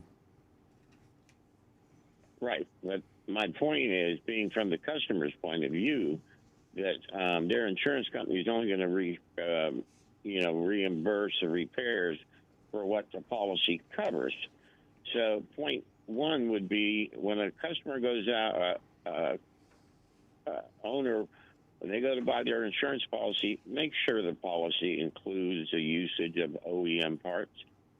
And you can pay a little higher premium to get that. But also, I wasn't aware of that, Mark. I didn't know that. As far as the profitability is, that if, like you said, if the dealer really cares, rather than asking the customer to come out of pocket and say, hey, there's a $150 difference between that bumper and our bumper, the aftermarket part, that sometimes they'll lower their profit margin in order to be able to use those. But somebody's got to come out of pocket for the price difference between the OEM and the aftermarket. But say my point, Mark, is that the coming out of pocket is much greater if you don't have a franchise for that particular car. If I'm a Subaru dealer, I have a franchise. I buy my parts 40% cheaper than somebody that comes in and buys that part from me. Average markup on these parts is about 40%. So if I buy my car parts from Subaru, I have a much lower cost to be able to put them on that car and meet the insurance company's requirements. Also, sometimes you just need some advocacy on the part of the dealer. You can persuade an adjuster sometimes, not all the time, and depending on the insurance company, you can persuade an adjuster that an OEM part is not good on this car, and particularly when you have the customer on your side, the two of you can team up against the insurance company and say, listen, we want an OEM bumper. We don't want a bumper manufactured in Taiwan that has never been through crash testing. Yeah, well, we could talk for a long time about this subject, but my only point being is ultimately somebody's got to come out of pocket, and usually the repair shop doesn't want to come out of a profit or loss, depending on what the insurance companies pay for. But that is true. Now, we have to understand one thing: an appraiser that comes out and does the appraisal on the damaged vehicle has no hands in what the usage of the parts. Again, it is dictated by the policy, not by the inspector or the adjuster that actually handles the claim in the office. No, well, so my basic point was just to remind or inform your listeners that when you go to buy an insurance policy, make sure your policy covers original equipment parts from the Mark, manufacturer. I'm going to challenge you on that. I don't think there is such a policy, but I could be wrong. I'm going to double check that. I did not know that you could go to State Farm or Allstate and say, I want a policy that will guarantee OEM parts only. If that's true, then I'd have to check to see how much more you'd pay. But yeah, if that's certainly something you should consider if that's a fact. I wasn't aware that was the case. Yeah, well, I have a policy just like that. Okay, well then and you know. The reason why I know is because I spent 37 years in the auto body business. No. Which insurance company was it? But like I say, the insurance company is trying to save money just like everybody else is. Okay. It's a profit and loss situation for them. Yeah. So Mark, what was the name of the insurance company? What was the name of the? Yeah, the name of the insurance company that will give you a policy guaranteeing OEM parts. Allstate. Allstate. Okay. Okay, I didn't know that. Allstate and State Farm. Very good. Okay, Mark, thank you very much. Good advice. Have a good day. You too. Bye-bye. Thanks, Mark. Give us a call again. We love hearing from you. Yeah, I'm looking up. There's a thing. OEM coverage is added coverage that you can get added. I didn't know that. I didn't either. I only saw it on this one, AmFam Insurance, but I haven't looked at the other. Is that in the small print? No, I just Googled, can you get car insurance policy that covers OEM parts? And the first thing that came up is AmFam Insurance. And it says OEM coverage is added coverage to help you get original parts for covered repairs. It's an Interesting. additional coverage. Mark, if you're listening, thanks for that. Yeah. We didn't know that. And also, we're going to research this and find out how much more expensive it is. I mean, it could be really ridiculously more expensive. And it also could be something that most buyers of insurance are not aware of. I mean, if we're not aware of it and we're in the business, Yeah. I guarantee you there are a lot of buyers out there. So Yeah. thank you for that very valuable information. Absolutely. Mark, give us a call next week, please. We are going to go to Bennett, who's been holding from West Palm Beach. Good morning, Bennett. Hey, good morning, guys. Happy Father's Day to all. Thank you. Ella, Thank you. that's my little dog Rich there. Oh, is that? My little girl. Couple of questions. I was wondering about if the manufacturer sells the cars to companies at the same price for every car to all car companies. Is it the same price? Manufacturers cannot Or sell does it their... go by volume? Yeah, the manufacturers don't sell cars to anybody but dealers. They kind of do with fleet business, but they include the dealer because state law requires that everybody's got to buy a car from a car dealer. This is the reason we have Earl on Cars, because the dealers have a unique franchise that you can't buy a Buick from anybody but a Buick dealer.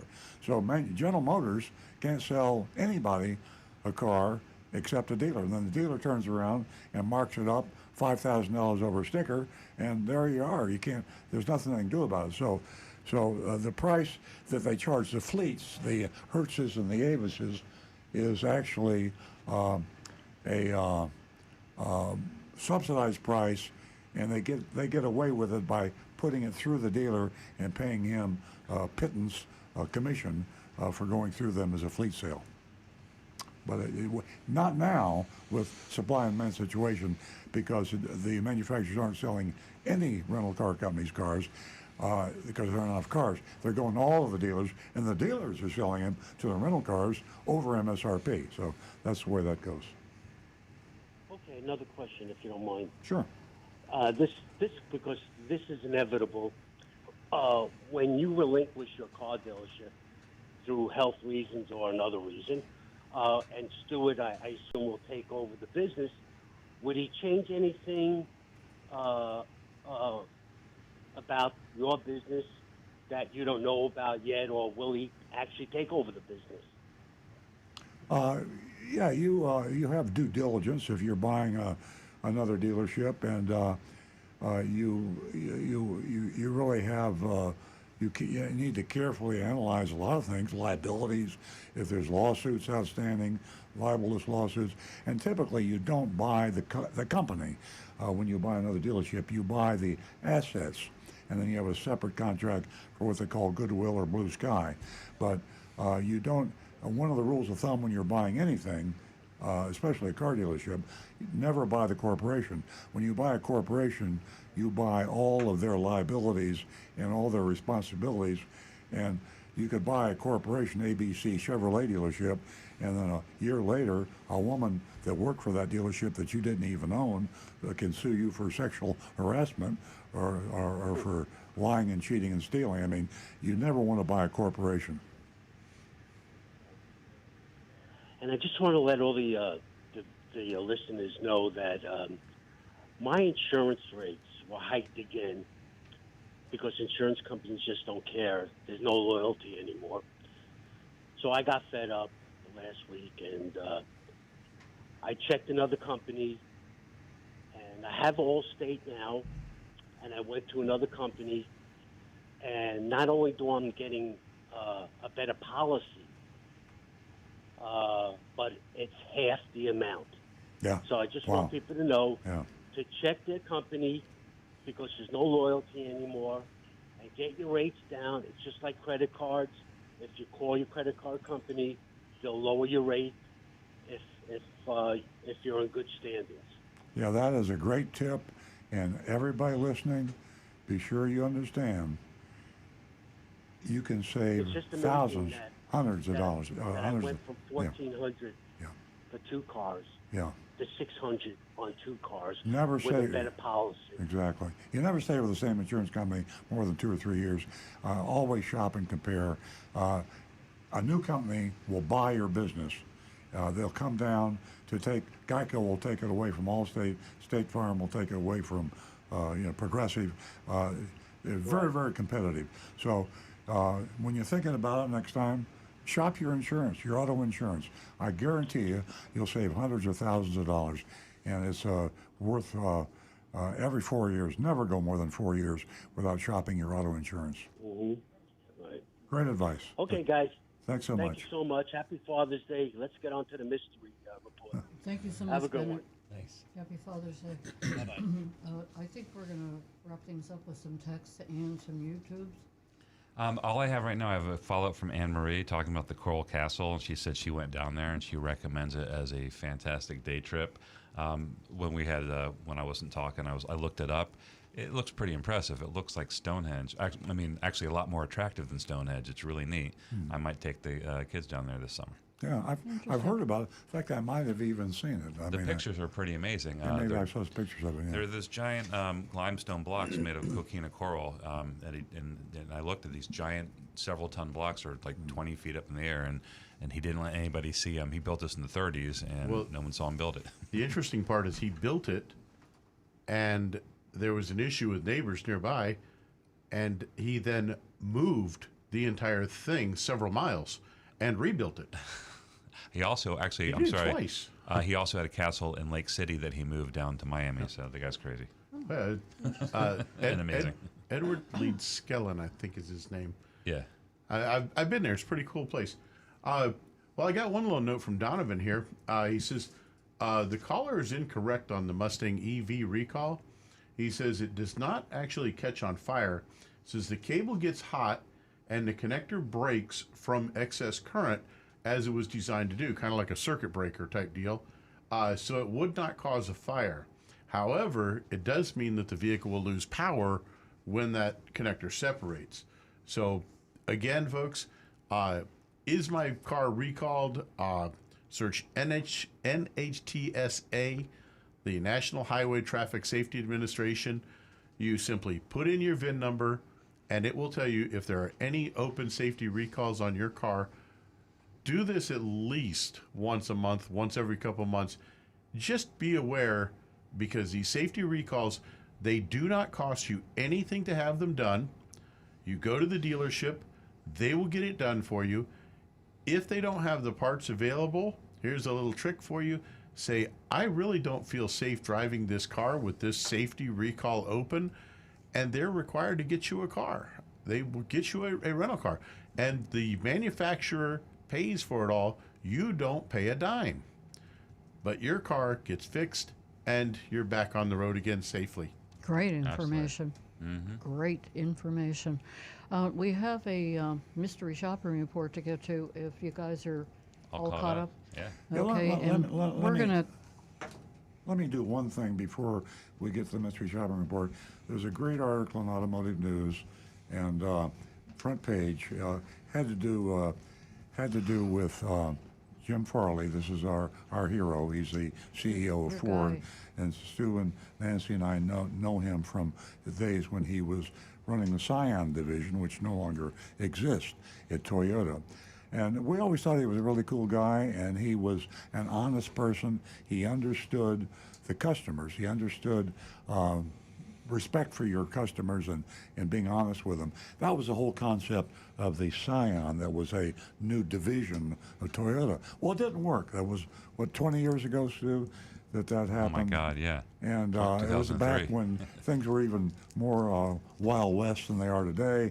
The Toyota dealers just raped the Scion concept, took advantage of it, destroyed it. Jim Farley ran with the tail between his legs. He went to Lexus for a while, and then he ended up with Ford. But he's a good man. And here, I want to read you something. With the electric vehicles with Ford, and there's going to be some new policies. And Jim Farley is leading Ford in those new policies. And he spoke before a group, not an automotive group. It was a group that had to do with strategy in business. And he was telling it like it is, the way Ford's going to be doing things. And he's thinking about competing with Tesla. So he respects Tesla. He doesn't laugh at Tesla. He doesn't poke fun at Elon Musk. He understands this Tesla corporation has got some ideas that we can adopt. So, Ford CEO, I'm reading from Automotive News, Ford CEO Jim Farley, speaking this month at the Bernstein Strategic Decisions Conference in New York, said he expected Ford to offer a better retail experience than Tesla and other direct sale startups.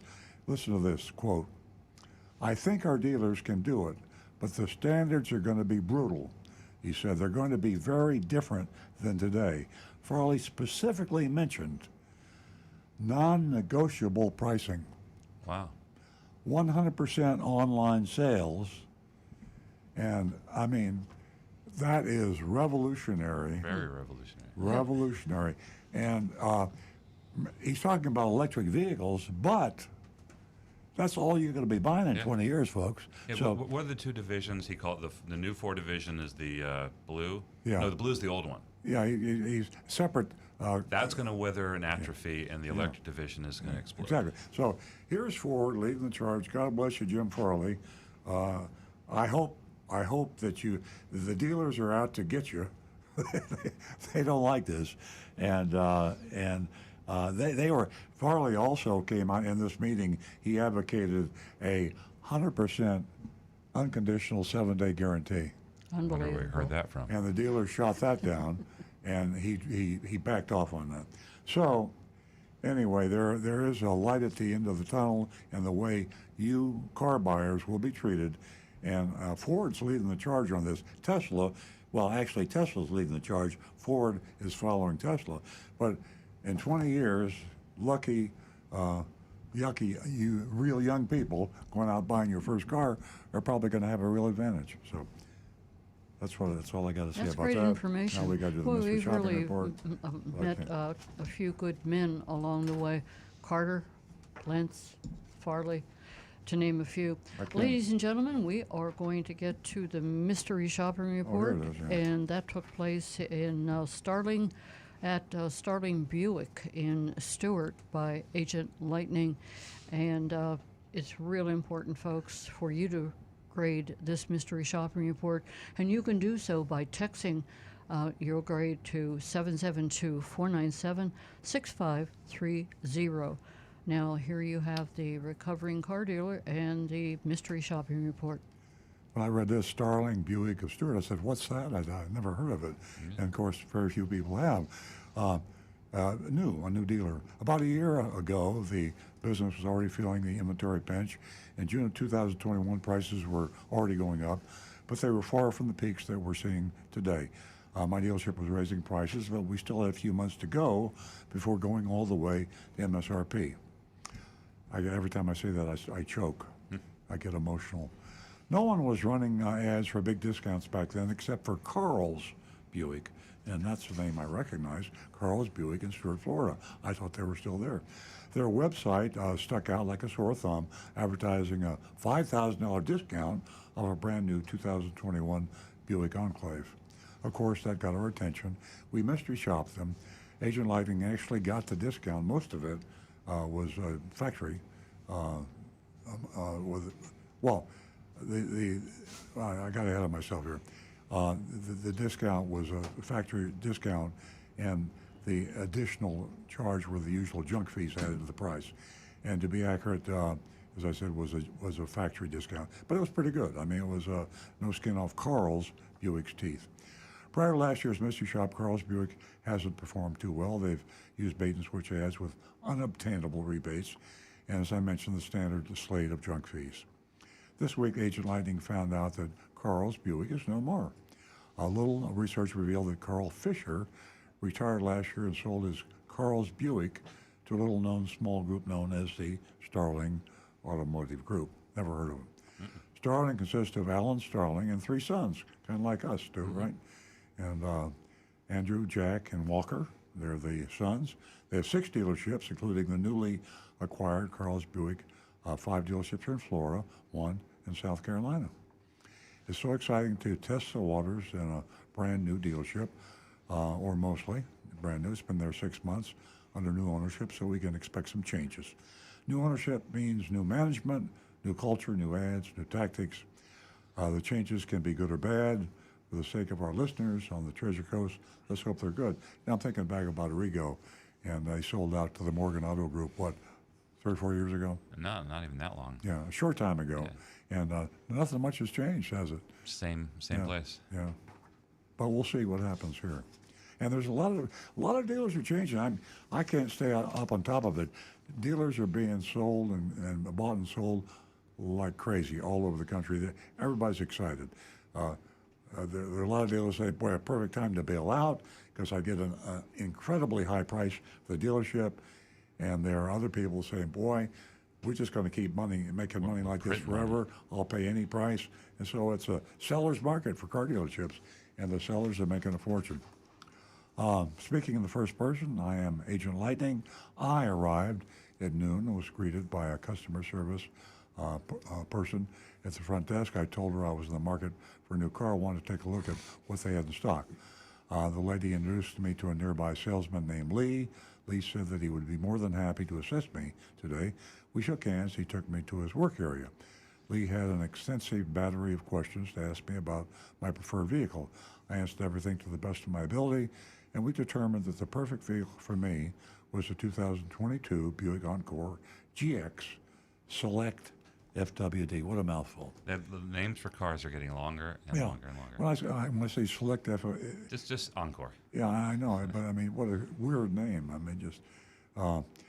Lee asked for my license and walked me outside to the side lot to find the car. His sales manager, Corey, came outside to meet us. He said he had the key to the Encore for us. The MSRP was $27,780, which included a $50 credit because there were no heated seats. Lee said as soon as the chips became available, he'd call to arrange to have them installed, but he had no idea how long that would take. That sounds pretty cheap for heated seats, doesn't it? Yeah. $50. I mean, that doesn't sound like much of a credit. I'd want more than that. Yeah, I don't get that. We drove the Encore. Due to a lot of construction, our excursion ended up taking over 40 minutes. I guess they're expanding the dealership. Lee was apologetic. We returned to the dealership. Lee asked what other vehicles I was considering. I said I was also looking at Ford Escapes. I asked Lee if they were selling below MSRP. He said he wanted to be really upfront with me and said they were adding $3,000 to MSRP because of the car shortage. But he added he would still try to give me a good deal and keep me from buying elsewhere. Lee said that other dealers were selling their cars for $10,000 to $15,000 over MSRP. I said, yikes. And then I told him to go get me a good deal. The games began. Let the games begin. Lee said he needed to get the numbers from Corey, the manager. Here we go. Back and forth, back and forth. He was gone for 15 minutes. He returned with a worksheet. This is a deja vu thing. Every shopping report, right, Stu? Mm-hmm. Every time it's the same old game. Same old game. And remember what I said earlier about Jim Farley and Ford? He's going to stop the games. Yeah. No negotiating. No The reason it's the same is it's all... There's basic sales training, and it's all hinges around the 10 steps of the sale. So everything we see here, I have deja vu because when I was trained as a salesperson, I'm like, oh, okay, he's doing that. I know what's coming next because it's a process. Yeah, this all goes back to the days of horse trading in the Old West, and that's what it was, negotiating. You know, say, what do you give me for my stallion? You know, I'll give you this pile of buffalo hides and right. And we're still doing the same in the Grevin. Top line with MSRP, a $250 rebate came off, but the price started to go up. They added a $3,000 market value adjustment, MVA, $121 in taxable fees, aka hidden fee, dock fee, junk fee, and an $8.99 dealer fee, aka junk fee, hidden fee. Starling Buick's price was $4,020 over MSRP, And the salesman just said it was 3,000. So there's the first lie. Lee asked me what I was thinking. I said I was thinking I wasn't paying $4,000 over MSRP. He asked if I would do business with him today. Here we go. Can I earn your business today? If you could split the difference with me, I'll go back to the manager. So here we go. It's like a dance, you know. Lee asked me what it would take, so I told him to get my out the door price to MSRP or less. He left to speak with Corey again. A few minutes later, both men came back. Uh-oh. Corey said he understood I wanted to look at another car. I shook my head. I said I wanted to discount the Encore we were working on. Corey said I should drive another car that might work better in my budget. The takeaway. Yeah. I said I wanted him to make this car work in my budget. Corey encountered that, and you know, that's a sales tactic. That's a subtle sales tactic. You're suggesting to the person that they can't afford it. Right. And so you say, you want the emotion to be, I'll teach them that I can afford it. I'll say, oh yeah, I can afford that. I'll take it. Yeah. I taught him. Back a long time ago, customers probably actually did that. Yeah. It's a little more subtle now, but yeah, they Exactly. get that same emotional response. Yeah. I said I wanted to make this car work on my budget. Corey countered that he didn't even know if I was serious about buying this car. He said that if I could show I was serious by giving him a deposit. I mean, this is really old school. Well, I don't have any cash with me. Give me your watch. I'm serious. Give me your job. They take anything of value, your wedding ring. This is old school. And letting him run my credit. Oh, yeah. I'm going to run your credit. I want to see if you can knock your head off in the box in the F&I department. He'd go to his general manager to see if he would remove the $3,000 market adjustment. You notice he didn't say he's going to remove it. He's going to go to the manager and see if he'll remove it. And he's the manager, so what's going on here? Right. What's the general manager going to say? I'm going to call my dad. Exactly, yeah. I balked at this. He said he knew I was also considering Fords. Told me that Ford is marking the cars up 10,000, 20,000, even 30,000 over sticker, and he's only going 3,000. I shrugged my shoulders, said sorry, and walked out. So there we go. That's a classic old school. Starling, I'm guessing you never heard of him, but I bet old man Starling started out in the business a long time ago, and he's teaching his sons to do it exactly the way he always did it. And that's what they're doing. And here we are, it's voting time. Yeah, I got one. Mark has got a grade coming in. He says, not as bad as most, a C that just came in. And I'm not sure if I'm agreeing with Mark. It was going okay until Corey got involved. And I didn't really write it down. Agent Lightning indicated in the shop that she started feeling some pressure from Lee, and it was kind of vague. She said she was feeling the pressure, so she was getting that vibe before Corey came in the picture. And Corey sat down and did the full old school close on her. And what really bothers me, and I don't like this, is going to give them an automatic reduction of 1 letter grade. When you say things, prove to me that you're serious. Yeah. What is this? Is not a game. There's a person coming in to buy a car. Obviously, they're serious on some level. She got out of bed and drove to the dealership. So I'm going to give them a D. That's my grade. Yeah, I don't disagree with it. I think it's all dealers think the same thing and try. The dealers have modernized their techniques. This old school is even old school for the automobile business, which the whole thing is old school, but this is just older school. So I understand your point. It's you don't insult the customer to earn his business. The newer dealers, the modern dealer, they're still trying to screw the customer, but they're doing it in a subtle manner so the customer doesn't realize he's being taken advantage of. Any more votes? Yeah. Stu, you got any more over there? Bob gives him an F. I don't have any on Facebook here. I think it's just the 2. Okay, I've got Negan 1 with a D minus. I've got Wayne with a big F. Guy Larrabee, Starling gets a C minus from me. Tom Steckel, due to the current grade shortage, I have is a D. We can factory order a higher grade. Too many old school tactics. Tim Gilliland, I'd walk out too, C minus. Brian Sidlaco, it's an F for me too. Mark Ryan, D minus. Myself, it's the old school games, so D minus, not quite failing, but they're down there. Oh, and Cram 1624 F. Don't insult the customer. Cram. Yeah. Well, you gig them on not dishonesty for that, just stupidity. I think is if you're gonna try to take advantage of them, just try to be smart about it. Another thought is like they are in the best position they've ever been in their lives. That salesperson, that sales manager is making more money than they ever did. There is no need for pressure. When they say, hey, somebody else is going to come along the road in 10 minutes and buy the car, it's probably true. Lighten up, give people good experience, and then somebody will buy your overpriced car. On the other hand, remember they're selling Buicks, and so it's not. Maybe there's not a lot of people coming in. Yeah, you're right. I mean, I haven't checked.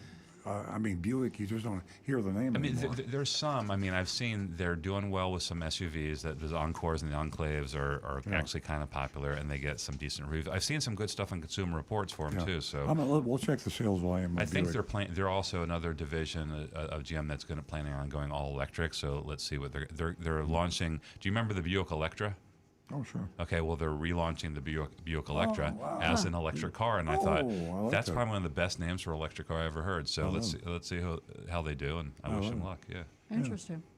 Nancy? Okay, folks. They say there's strength in numbers.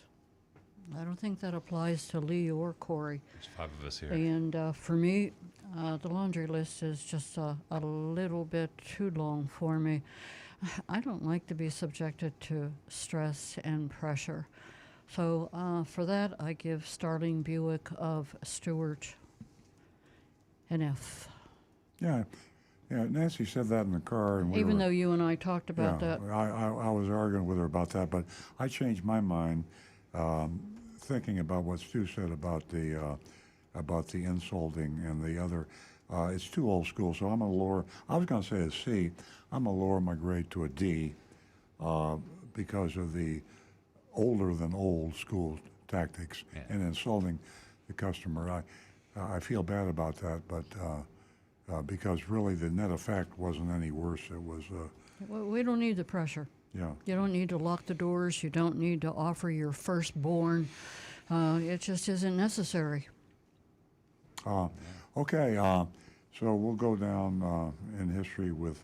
We'll do a follow-up report, and we'll shop Carl's Buick again and see if they can improve. But they'll be on the recommended list.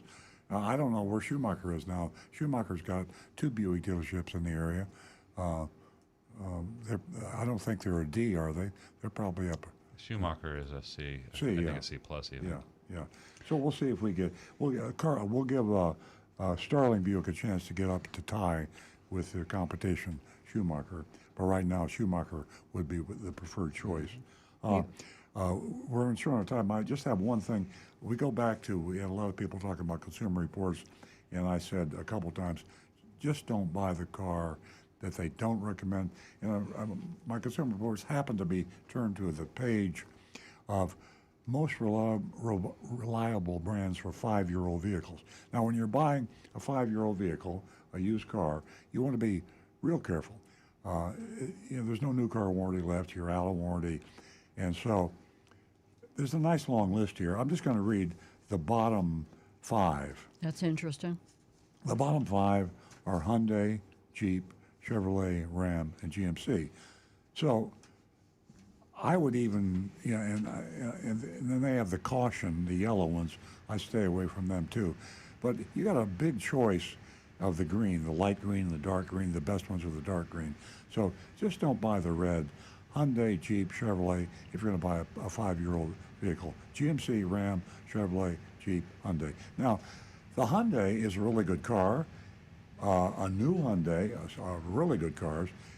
The real test of a car is when it's got some age on it, because a lot of times you can buy a car and drive it 3 or 4 years and it's just fine.